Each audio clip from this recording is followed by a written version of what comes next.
I want to say congratulations to Long Beach State, an outstanding year. I've known Nick for a long time, and it's some really big shoes to fill, taking over for Allen and leading one of the best programs in the country. And thought he did an unbelievable job, which is no real surprise. But just want to say congratulations to them. Our lives are so intertwined. We're always playing in these really meaningful matches, whether it's in the league championship or the national championship tournament, and even our league games are always, two top-ranked teams and high drama, really important matches. So hats off to them, and thrilled to advance to the final. Open up the questions. Charlie, first question. Difference between tonight and 2 weeks ago that a lot of you guys come out and talk. Just some little things with it. Look, 2 weeks ago we could have won the match 3-0. We played a couple out balls in the second set, and then in the fourth, obviously we had chances. But I think one of the things that kind of sticks out in my mind for tonight, and certainly that fourth set was an example of it. One of the things, kind of mantras that we have that we talk about is good turns late. Guys going back to the service line when it's a lot on the line. You saw Kainoa come in and have a really good turn for us. Adrian came back there late, and guys just kind of embracing the moment and being able to deliver when it counts. Yeah, Coach. I mean, this is really to everybody. Just talk about that final moment. You guys win, and you storm the court, and then we've got all the shakas up. What does it mean to have the amount of fans here today, the Hawaii fans, and to a little bit of sweet revenge like we were talking about yesterday? We'll start with Coach, and then we'll work our way down. Yeah, look, we're thrilled to be back into the Final Four, now advancing to the final again. It's something that we'll never take for granted. We know how difficult it is to achieve this, and the fan support that we get is unlike anything anywhere on the planet. We are fortunate that we live in a community that volleyball is a big deal.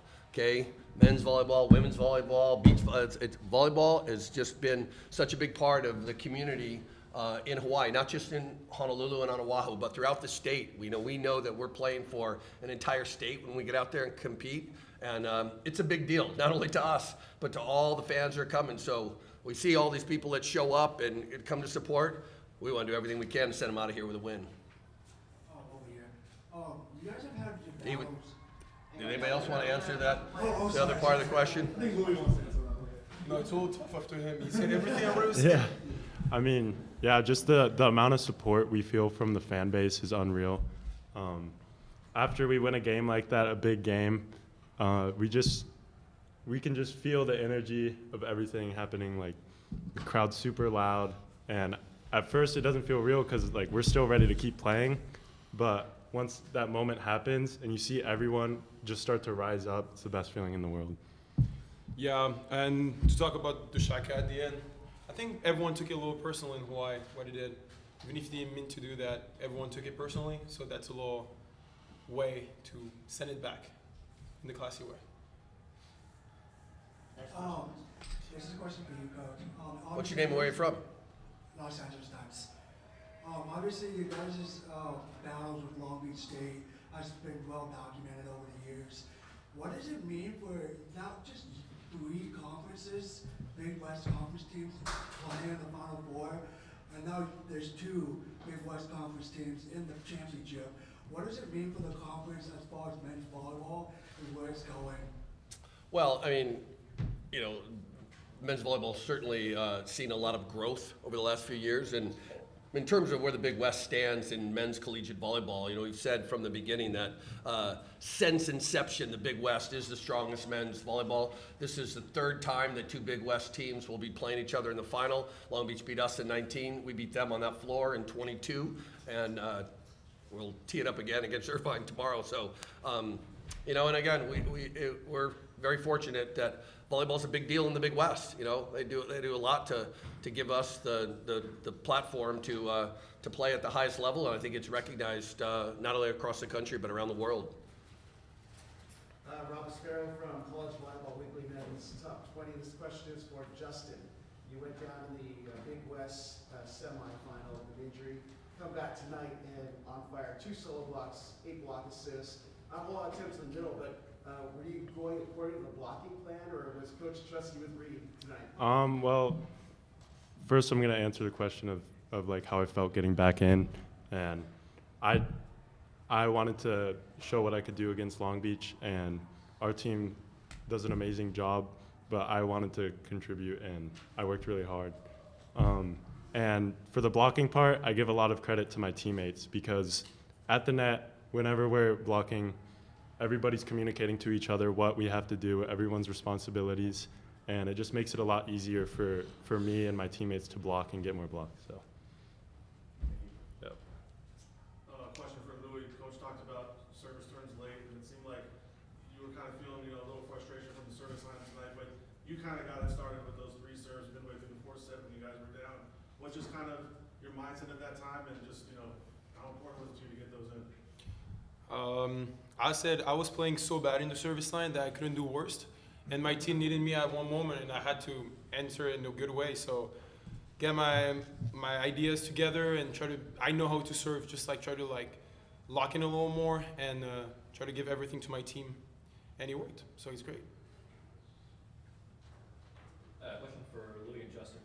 Obviously, we know Hawaii and Long Beach games are always intense, always available and talking through the net. Tonight's no different. Whether it was opposing middle blockers or a certain opposite hitter. Talk a little bit about maybe the intensity with this rivalry, and then also kind of how you maybe dial it down and just focus on ball.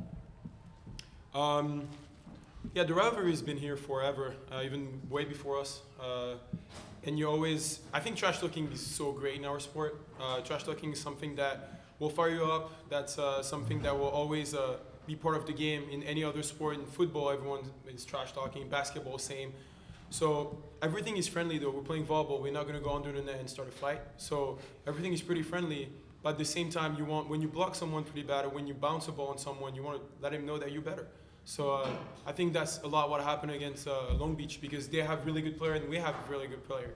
So when those two goes together, it's always a little bit electric, JD Bozier, 22 West Sports Coach, you talked last year about how important it was to get this group into the postseason. After that match against UCLA, you talked about how you envisioned this being the reality. What's the biggest difference between last year's group and the maturity of this year's group to get over that hump and make the national championship game? Yeah, I mean, it is the maturity, the evolution of guys like Louis. Louis is incredibly gifted and dynamic, and was pretty terminal, when he first arrived on our campus, and now has the ability to modulate, to have some self-awareness, situational awareness, to modulate and not always swing out of his shoes, whether he's spiking or serving. And you see the same kind of stuff with Adrian Rohr and Tread Rosenthal. They're just evolving as young men and elite level volleyball players. It's really a lot of fun to be a part of and watch. I don't know if this.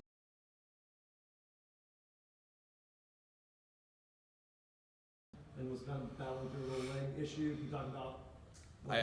We got to wait and see. I know they're evaluating him now, but he was playing on one leg at the end, pretty much. I know our team doc is here with us, and they're taking a look at him. We'll get a little more info. Bruce Kuntz, 22 West Media Coach. You guys have arguably the best depth in the country. What does it open up for you as a coach to be able to turn to names like Kainoa and Finn off the bench, guys that have played as attackers but can play well as service subs as well? Yeah, a couple of the best serving subs literally in the country, and elite level players, national team guys and stuff, and those guys obviously coming to do a big job. But we've seen throughout the year guys like Ofek Hassan when Justin went down. I think one of the unsung guys too is our second setter, Magnus, is probably the most improved guy in the gym, and it gives us the ability to play matches of that caliber at practice on a daily basis. And it really, I said coming into this week, I think we are properly calloused at this point. It wasn't just an easy season for us. We went through stuff and had injuries and drama and just kind of the peaks and valleys of the season. And I think our league, the quality of competition and just everything that we've gone through has prepared us to get to this point. We got time for 2 more. This is my question for the players. Obviously, last season was not what you guys wanted to have happen. Now this is a different turning point for you guys. Just talk about what you were able to learn last season going into this season. Now that you guys are going to a national championship, I suppose last season you guys were one game short. I mean, first of all, we learned a lot from the loss of last year. And we learned that we have to stay healthy going into the end of the year and just getting better overall in practice and in the training. As a team, we work really hard every day for that, and we really want to bring good stuff to the fans this year. Yeah, I think we'll evolve. We're all better player this year than last year. That was the first time a lot of our team won the national championship last year. So it was a little new. We played against UCLA, really great team. They played wonderful. So it was a little tough, but of course we learn about that. Every loss is a learning. The best example is tonight against Long Beach. 2 weeks ago we lost against them, and now we learn and we're like, okay, we need to change those things. And so I think everyone was motivated to come back to a championship and show that we are a good team and we can really go till the end. So excited for Monday and playing UCLA. We got time for one more in the back here. Hey guys, Bryce Moore, KHONC from Honolulu. First off, congratulations, big win. I'm sure all those fans weren't ready to. Big win. Coach, how do you keep your players focused through this Mother's Day? I know that there's going to be some sort of family orientation. How do you keep the boys in game mode for the championship?